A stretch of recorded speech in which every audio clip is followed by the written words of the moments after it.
Hello friends, आप सब कैसे हो? आप सभी का स्वागत है TWS ऑनलाइन क्लासेस में।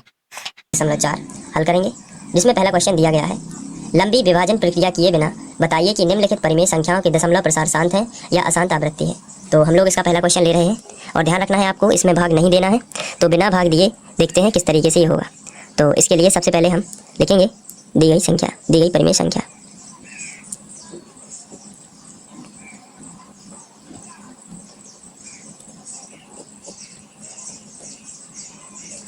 हमें जो परिमेय संख्या दी हुई है वो है 13/3125।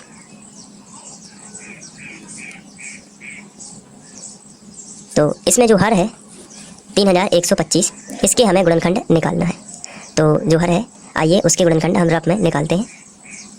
तो 3125, इसके हम गुणनखंड निकाल लेते हैं। तो यहाँ पर इकाई अंक 5 है, तो 5 से भाग जाएगा। तो हम यहाँ पर 5 से भाग देते हैं। 5 छक्के 30, बचा 1, तो हो जाएंगे 12। 5 दूनी 10, अब बच जाएंगे 2, तो हो जाएगा 5 25। इसके बाद हम लोग फिर यहाँ इकाई में 5 है, 5 से भाग जाएगा। तो 5 एकम 5, बचा 1, 5 दूनी 10, फिर 2 बच जाते हैं, तो 5 25। फिर इकाई में 5 है, इसलिए हम 5 से भाग दे देंगे। 5 दूनी 10, बचे 2, 5 25। यहाँ पर फिर से इकाई में 5 है, इसलिए हम 5 से फिर से भाग दे देंगे। 5 25 और फिर 5 एकम 5। तो यहाँ पर हम देखते हैं कि जो दी हुई परिमेय संख्या का हर है उसके अभाज्य गुणनखंड है ये। तो हम इसको लिख लेंगे यहाँ 3125 के अभाज्य गुणनखंड। हमें हमेशा ही हर के जो अभाज्य गुणनखंड है या हर को ही हमें लेना है, अंश से हमें कोई मतलब नहीं है। तो यहाँ 3125 के अभाज्य गुणनखंड हम लिख लेते हैं, जो कि है 1 2 3 4 5। तो 5 गुणित 5 गुणित 5 गुणित 5 गुणित 5, ये 5 बार आपको लिखना है।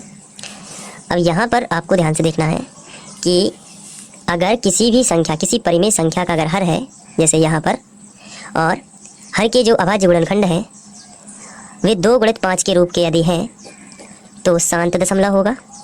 और यदि उसमें अन्य कोई संख्या जुड़ जाती है, जैसे 13 है या 25, कुछ भी जुड़ जाए, या 13 है या कोई भी 21, तो वो अशांत दशमलव होगा। कहने का मतलब, इसको फिर से देखिए, अगर किसी परिमेय संख्या का जो हर है उसके अभाज्य गुणनखंड 2 और 5 के रूप में हो तो वह शांत दशमलव होगा, अन्यथा वो अशांत दशमलव होगा।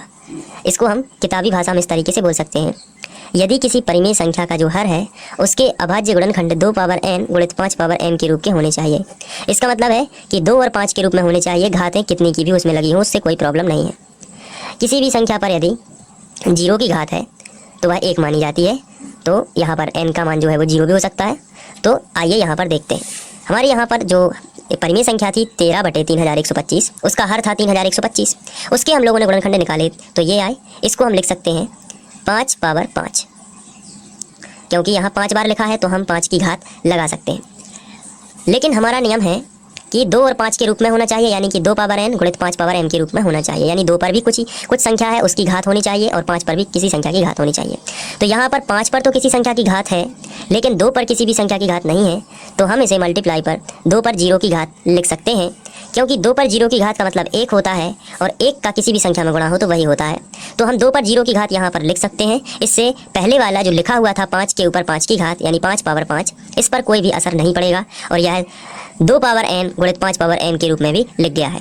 तो इसे हम 2 पावर n गुणित 5 पावर m के रूप में लिख सकते हैं। अतः जो 13/3125 है यह एक शांत दशमलव का रूप होगी। जिस भी परिमेय संख्या का हर 2 पावर n गुणित 5 पावर m के रूप में प्रदर्शित हो जाए उसे हम कहेंगे कि यह एक शांत दशमलव है। तो हम लिखेंगे अतः 13/3125 में हर जो है, यानी कि 3125 2 पावर n गुणित 5 पावर m के रूप का है।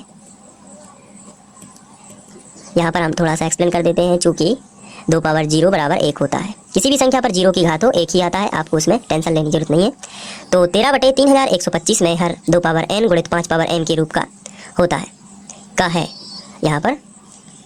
अतः 13/3125 का दशमलव प्रसार दशमलव प्रसार शांत होगा।